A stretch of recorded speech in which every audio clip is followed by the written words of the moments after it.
Bismillahirrahmanirrahim. Assalamualaikum warahmatullahi wabarakatuh. Perkenalkan, nama saya Nur Naila, stambuk F1 C119016. Jadi kali ini saya akan menjelaskan tentang hormon. Langsung saja, yang pertama adalah pengertian hormon. Hormon itu berasal dari salah satu kosakata bahasa Yunani atau bahasa Gerika, yakni hormein, yang berarti menggerakkan. Ada pula yang mengartikan hormon sebagai chemical messenger. Hormon merupakan senyawa organik yang diproduksi oleh suatu bagian tubuh dalam konsentrasi kecil dan diangkut ke bagian lain yang nantinya dapat mempengaruhi sel ataupun organ target sebagai bentuk dari respon fisiologis. Hormon berperan dalam mengatur pertumbuhan dan perkembangan. Kata hormon itu awalnya hanya digunakan untuk menganalogikan fungsi dari hormon yang terdapat pada manusia dan hewan. Para ahli mengartikan hormon sebagai senyawa organik yang dapat bekerja secara efektif dalam konsentrasi rendah, diproduksi dalam suatu sel tertentu, dan diangkut ke bagian lain dalam tubuh organisme yang nantinya akan menyebabkan perubahan fisiologis. Konsep hormon dari para ahli fisiologi manusia dan hewan inilah yang kemudian menjadi patokan bagi para ahli fisiologi tumbuhan.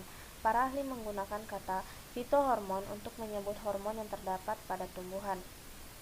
Hormon pada tumbuhan atau fitohormon adalah sekumpulan senyawa organik, bukan hara atau nutrien, baik yang terbentuk secara alami maupun dibuat oleh manusia, yang dalam kadar sangat kecil mendorong, menghambat, atau mengubah pertumbuhan, perkembangan, dan pergerakan tumbuhan.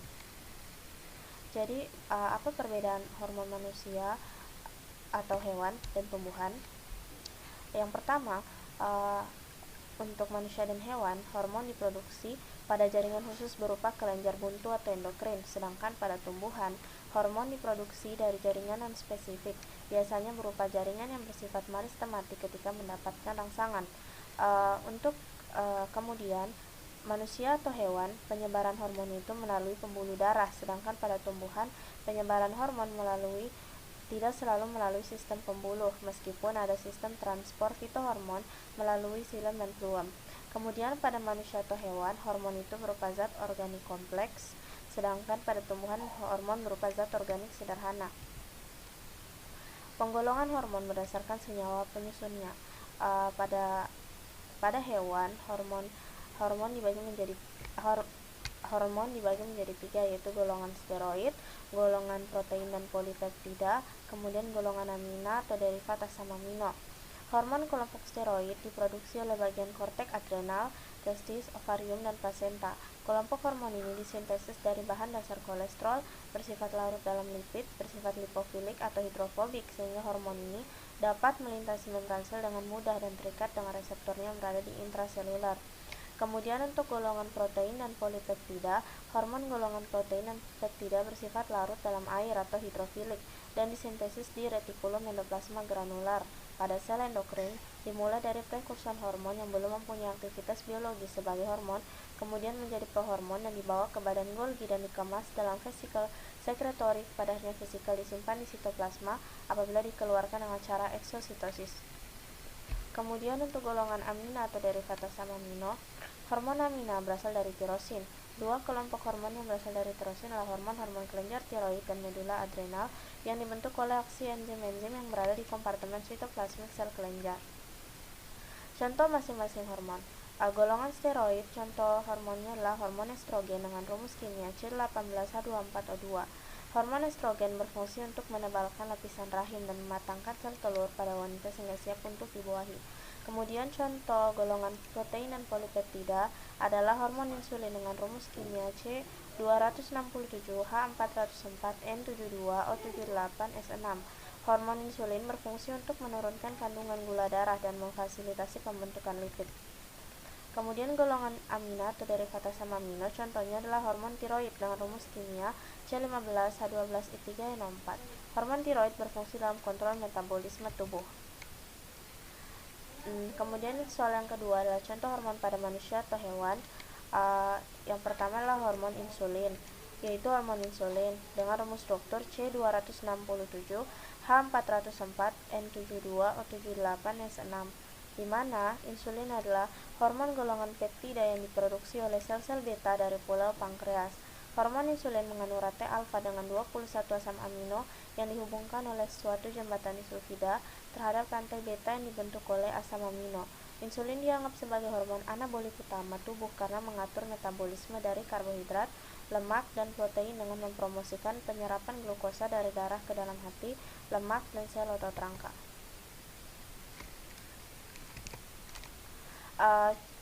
Cara produksi dalam organ tubuh dan pengangkutan ke target. Jadi hormon insulin, mekanisme tahap pertamanya adalah proses glukosa itu melewati membran sel.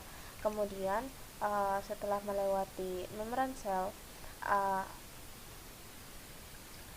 dibutuhkan bantuan senyawa lain yaitu GLUT2 yang terdapat dalam sel beta. Kemudian molekul glukosa mengalami proses glikolisis dan fosforilasi, kemudian membebaskan molekul ATP. Nah, ATP itu akan mengaktifkan penutupan kanal K pada membran sel, sehingga mengakibatkan terhambatnya pengeluaran ion K dari dalam sel yang menyebabkan terjadinya tahap depolarisasi membran sel.